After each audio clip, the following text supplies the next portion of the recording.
real estate is really a dynamic business where there's so many different ways you can make money in real estate. And I didn't tell you guys this, but I'm going to call you out in the meeting, because I know none of you will mind. You said you don't mind if I use you as testimonials. Well, Jerry was really the first person I worked with here at B&I. A few years back, Jerry came up to me. I thought Jerry was going to be a lender for me and lend me lots of money so we could do more deals. But he said, no, I don't want to give you my money. I want you to teach me what I do. And I said, well, I don't really teach what I do. So it's his fault why house flipping school is really where it is today. But just to fast forward a few years, Jerry, who didn't have much real estate experience at all, except for a property he bought in New York, happened to be next to a heroin house, I think, if I remember you telling me, and had a very bad experience in that. So fast forward, Jerry owns, how many units now you have, Jerry, multifamilies? 4 units. He's got 4 units. How many total apartments? Just 4. I sold 6. Oh, you sold, but you had up to 13. 10. Right, so he recently unloaded, made a few bucks on those. We did a flip together so I could show him how to run a project, and we made a little bit of money on that. It wasn't a huge success. A few things went wrong. We still made over $20,000 on that deal. That's not bad on a bad deal. Recently, which I'm real proud, and I want to give you a high five for this one, Jerry, if you don't mind, I'm going to share the recent deal that he just did. Jerry had a home run out of the park grand slam on a property in West Roxbury that's going to profit over $100,000. I consulted with Jerry on this one, so I think everyone should give Jerry a round of applause. And I've been working with Kevin Landy. Me and Kevin did an equity split on a property in where was it? Situate. Jeez, I got so many deals going on. And it was about a 6-7 month deal, Kevin, that we did that. Kevin provided the funds for that deal, and I think your net proceeds were about $39,000 on that, which in turn, if you look at that on a couple $100,000 investment over 6 or 7 months, I think roughly it was around a 38% return on your money. Not bad, right? Pretty good. Are you happy with that? Very happy. Absolutely. So this is just a few examples of what we do here. Recently, we partnered up with Billy Bayshot. Billy's a builder, you guys know. Builds lots of houses. That's not my expertise. I was able to secure the land, me and him at an auction. We made this deal on a handshake. I provided the funds for the deal. We're 50-50 partners, and we sold that property basically as soon as it hit the market, and Sharon had listed it. So that's the type of things you can do with real estate. I know that was probably about 5 minutes. Is anyone timing me?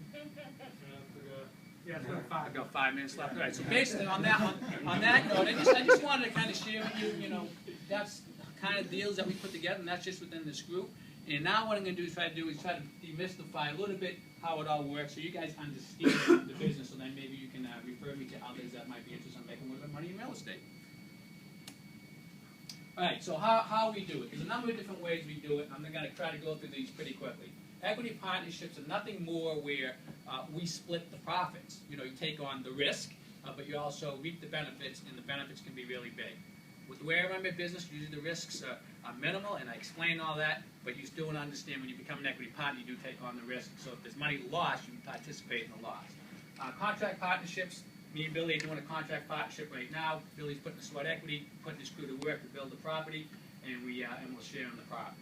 And then the first one, promissory notes. That's nothing more. It's sort of like a bank, right? You go to a bank, the bank lends you money, and you're promising them to pay it back. But they have the mortgage, so that if you ever don't pay it back, the bank will take the property. So that's what we do with people that want to invest some money with us. They don't want to take on any risk. They don't care about anything that goes on. They don't care if I make $1 on the property or lose $1 on the property. They're going to get their percentage, whether that's 8 or 10% is typically where we're at with that. And then the coaching program is someone like Jerry, wants to come on board through house flipping school, learn a little bit about the business. We have a variety of different ways we work that, and they go out on their own and they do it and become millionaires like Jerry, or soon to be anyway. So a promissory note is, like I said, it's nothing more than a written promise to pay back money borrowed at the terms agreed in a contract known as a note. So it's nothing complicated. Secured notes, basically what that means is if you lend me money, if Deal lends me money, Deal isn't going to say, Mike's a nice guy, I'm going to lend him money. Deal's going to want to know what happens if Mike doesn't pay me back, what happens if he defaults. Well, Deal's going to take that nice property that I just finished, and he's going to take it, and he's going to sell it and make a lot more money on it. So the idea is to secure it with something so that if I did default, your money is protected. So simply put, if I don't pay you back, you take my home. So ordinary people. Typically, we used to work with people of $30,000 plus. We're not doing that anymore. We're usually looking for people that can fund projects, 100%. I still do have a few small lenders that we work with because they started with me. So this PowerPoint's a little low. So just to give an example, savings accounts pay 1%, CDs 1%. Those are the types of people that might have money tied up. You know, someone wants to diversify a little bit and wants to split up their IRA, maybe outside of a REIT, which is in the stock market. We can work with people like that as well. So why high rate of returns, consistent returns, security with real estate, no volatile swings, and so forth. I'm just going to fly through this stuff, guys. You can talk to me a little bit about this later. So how do you get me referrals? Listen for people complaining about the economy. They're all doing it. And just say, hey, I know a guy's making a little money in real estate. Would you like to talk to maybe, you can work with them. So it doesn't have to be anything complicated. So you can ask them where they're putting their money these days and ask them how it's working out. And you can say, hey, I know a guy works with people to create wealth through the power of real estate. So would you like to talk to them? Yeah, free, no obligation, free consultation. That's how simple it really is. We never ask for money. I mean, in my business, I just create and talk about opportunity. And if someone's interested, they say, hey, I might be interested, let's talk. If they're not, that's okay too. So the opportunity's there, and you guys are my sales team, and I mentioned earlier to you about house flipping school, and really that's great because for $15 a month, if you know anyone that's at least interested and wants to check it out, have them check that out, and they can test drive it for $1 a month, for the first month, and then it's $15 a month after that. But what I wanted to do is, I'm going to just show you a couple pictures. I'm sure this is the exciting part. Here's a property we bought on the lake in Wareham, and this got a little bit more involved than we anticipated, and ended up being a total gut job. We took out how many ton of a fireplace that just wasn't going to work in this house. But as you can see, the scope here, we had to put in LVL beams, structural support. That whole back house of the house is rotted out. So there's nothing that we haven't done through the extreme. Here's the after. Same picture. As you can see, that chimney's gone now. You have direct views to the water, although you can't really see them there.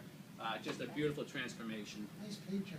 Oh yeah, Roger Leary did the painting on that one. Rick helped out as well. A lot of guys here. Mike and everybody does a lot of work on our projects. All the subs in here. Here's the back of the house. Pretty ugly, right? That deck really wasn't salvageable. We ended up taking that down, and then here's the back of the house after. So if you notice, we reduced the size of the deck just because the yard was so small. So that's just one project out of many, many, many. I wanted to share a couple pictures with you guys. So I'll leave the last couple of minutes if you guys have questions, if we have any answer any right now. Hopefully I didn't go through that too quick. 10 minutes just isn't enough time. So 8 minutes. So anybody have any questions? Dino. How long does it take to rehab a house? Great question, Gino. That depends on really how much work we're doing. Right now, the average rehab's taken us about 4 to 8 weeks. So a smaller one, maybe 3 weeks. A longer one, we're usually trying to get through most of them in 60 days or less, right?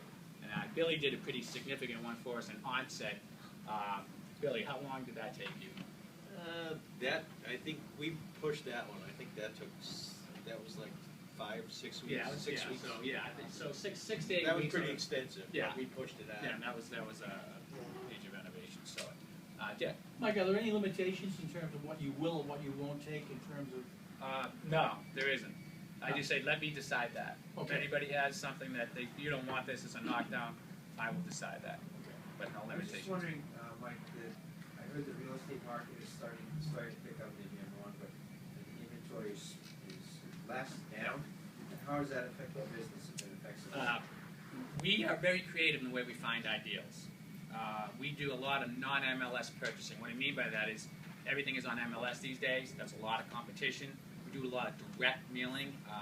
That's why those guys are part of my team now. You see Bill as acquisitions manager and John as marketing guy, because we're increasing our deal flow to, by next year, we'll be at 4 properties per month. Right now, we're averaging 2. Now, if somebody gives you a referral on a plate, is there like a finder's fee or something going on? Yeah, absolutely, yeah. So just for example, you guys don't necessarily know how to find me a deal, whatever. Even something as simple as we call bird dog fees. If you're driving by anywhere and you see a vacant home, grass is growing, it's boarded up, you just write down the address and give it to us. In the past, that was hard for me to research that because it was just me. But now I have a team of people You give me that address, we'll do the research, we'll find out if we end up purchasing that. Yeah, we could simply get a bird dog fee from anywhere from $500 to $2,000 just for writing down an address. Wow. What's wrong with that, right? So they ask you. Yeah, it's a good question. Yeah. So I know I'm out of time. You guys have any more questions? See me after the meeting, and we can always set up a one-on-one in the new office.